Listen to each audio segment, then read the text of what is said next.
Are those my shades? What happened? Alex? Where were they? In your shoe? The whole time?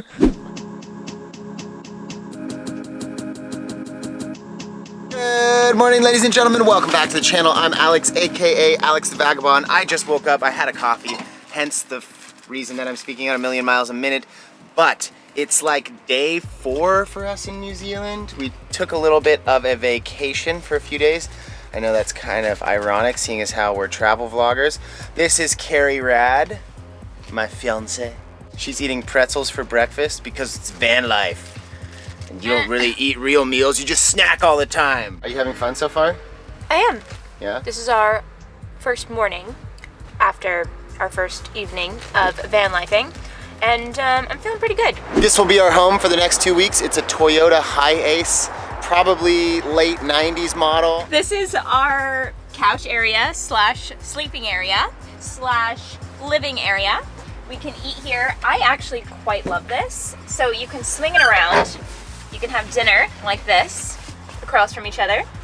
And then you could just put it back and use it as a side table if you'd like. It's also removable, so you can unscrew it there, put it on the ground. The wood plank here folds back, and then you move these pillows and you create a little bed situation, and it's quite large actually. Here's the like cooking. So there's dirty water, gray water I think they call it. This is how you pump the water. It's not easy. That's the clean water. We've got some utensils and such, some dishwashing stuff. We're gonna be driving this thing essentially from Auckland all the way down to Christchurch. We'll be stopping along the west coast. We're gonna take the ferry across from Wellington to Picton a little bit later in the journey. But today the goal is leave Rotorua and make our way to Lake Taupo. We're gonna do a little bit of fly fishing, and then the day after tomorrow, in the next video, we're gonna be doing the Tongariro crossing. So join us, stick around, it's gonna be fun. That's pretty much it. So I think on that note, it's time to get the hell out of here.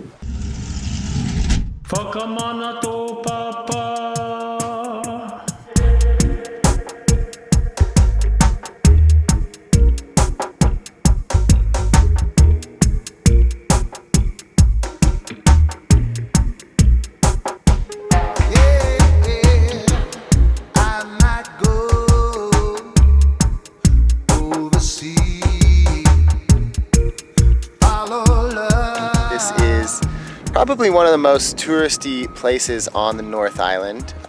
It's also nicknamed the Sulphur City because it's essentially New Zealand's most geothermally active location. There's a huge like sulfur vent over there that leaks into the lake. It creates this really beautiful effect, but it does make the whole city smell a little bit like rotten eggs. But that being said, it's still a beautiful place to visit. If you're into mountain biking, this is one of the best places to do that in New Zealand.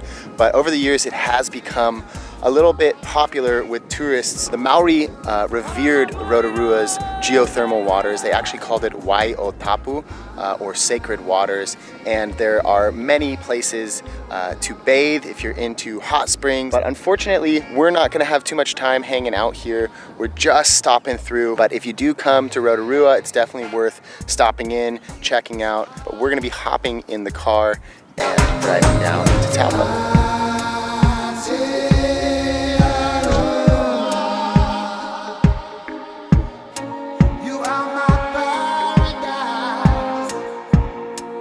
That big truck can, but we can't.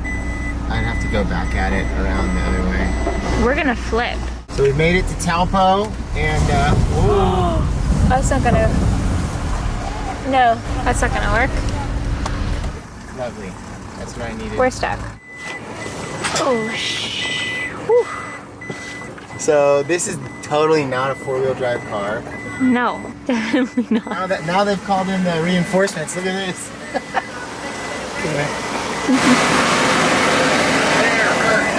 There you go. That's what we needed. Yeah, we go. That looks more like it. Jesus That's what should have happened in the first place. I believe in you. We got this. Woohoo! All right. Oh my God. That was intense. I did not expect to have such a little adventure just to make a left turn a couple hundred meters away to park in the lot for the fishing.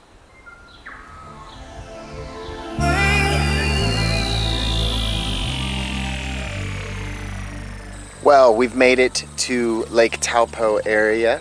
The lake is just over on the other side of the road from us, but so Lake Taupo has tons of different rivers and streams that feeds into it. It's one of the largest lakes in New Zealand, and it's the largest lake in the North Island of New Zealand. But we're surrounded by this beautiful forest. We have some pine trees, we've got native bush, so we can hike up footpaths along the river, and there's plenty of really good fly fishing. So we're gonna set up our rods and throw on some waders and then take a little hike up the river, see if we can't catch any fish.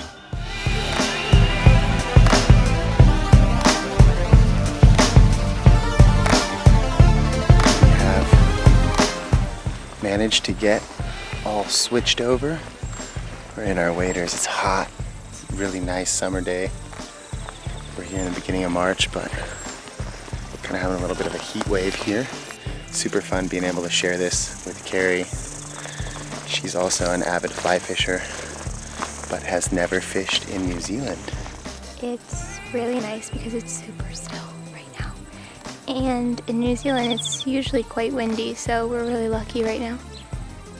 We just have to be super quiet because I guess this water here is really, really, really clear, so we have to go in stealth mode.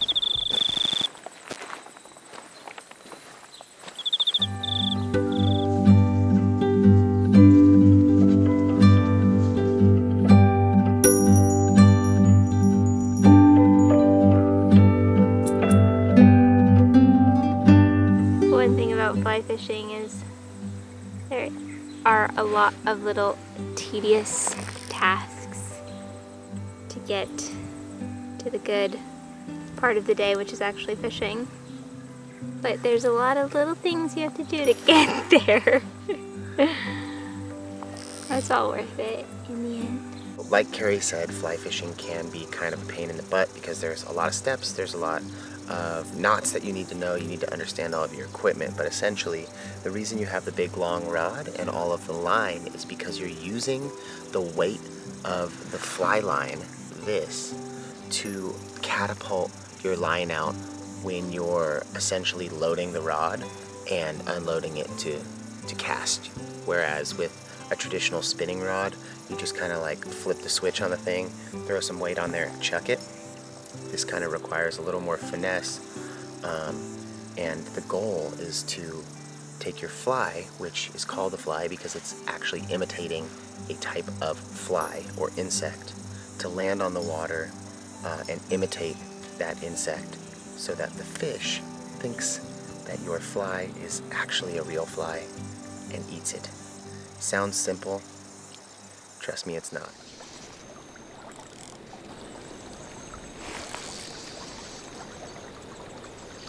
Okay, well, it's about 6 p.m. We've been on the river now for about 2 hours.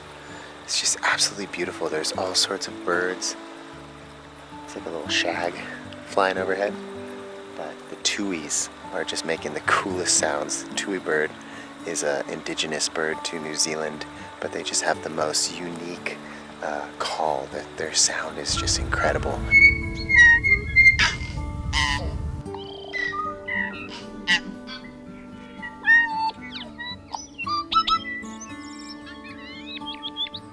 There's been a bunch of tuis up in the trees here talking back and forth.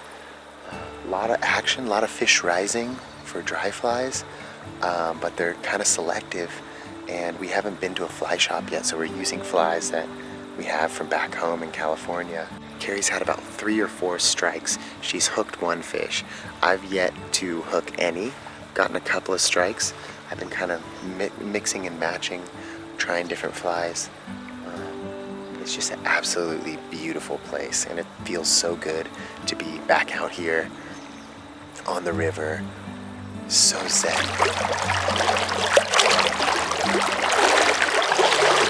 got one, but he got away.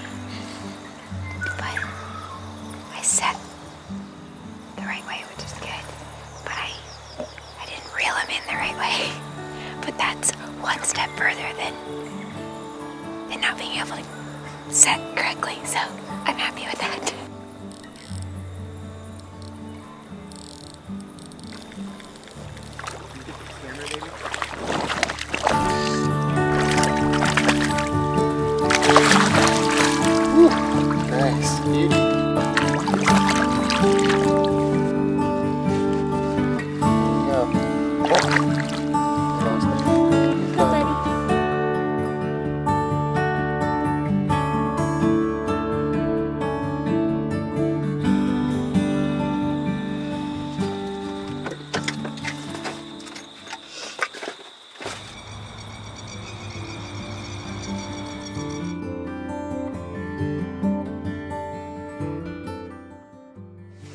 right, ladies and gentlemen, it has been a long day.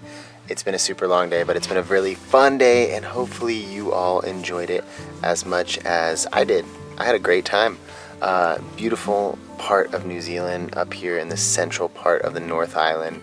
Lake Rotorua, Lake Taupo. We didn't really get up to too many like touristic things. I think that I've been in New Zealand a lot of times over my life. My dad's from New Zealand. I'm a Kiwi citizen as well as an American citizen. I studied abroad here, lived down in Dunedin.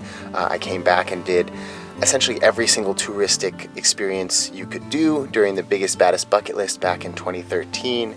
And this trip is kind of like the opportunity to revisit New Zealand and really get off of the tourist track, the beaten path, and do a lot more outdoorsy activities versus tourist experiences. So tomorrow, on that note, we will be heading to the Tongariro Crossing. It's one of New Zealand's great walks. It's been called the best day hike in New Zealand and potentially the best day hike in the world. We're going to be crossing up and over a volcano. It's going to be really, really awesome, but it's a long hike. I think it's definitely 12 plus miles. Tomorrow morning, we're getting picked up. You have to take a shuttle, essentially drops you off at one side and picks you up on the other side of the hike. The shuttle picks us up at 6 a.m. sharp here in the little caravan park. So we have to try to get some sleep. We have to be totally prepared. So I'm gonna put the camera down, I'm gonna start packing, get all of my hiking stuff together, prep all my camera gear for a big day tomorrow, but it's gonna be a super fun one. So hopefully you enjoyed this video. If you did, you know what to do. Give it a big thumbs up, subscribe, turn on notifications if you have not already.